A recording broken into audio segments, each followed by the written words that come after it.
We're now going to learn about patterns and nonlinear functions. As a review, this is what linear functions look like. Remember that linear functions are functions where the graphs are straight lines or are points which line up in a straight line. Here are three examples of nonlinear functions.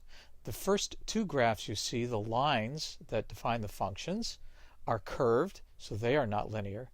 And in the third graph, you'll see that the points line up in a V shape. So even though it has linear parts, it's still considered nonlinear because the whole graph is not a straight line. Now we're going to take a look at two functions, one of which is linear and one of which is not. And they relate to the perimeter and area of a square.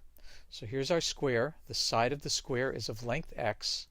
And the first table gives the perimeter as a function of x. So if the side of the square is 1, the perimeter is 4, side of the square is 2, perimeter is 8, and so on.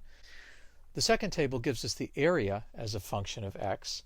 And you can see that when the side of the square is 1, the area is 1. When the side of the square is 2, the area is 2 times 2, which is 4. Now let's see what the graphs of these look like. When we graph the area against x, the area versus x, we see that the points form a curved graph. We can see that the relationship between the area of a square and the length of the side is a nonlinear function. Now let's look at perimeter.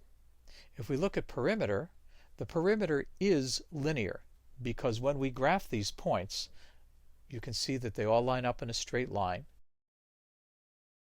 And now you know one way to tell the difference between a nonlinear function and a linear function.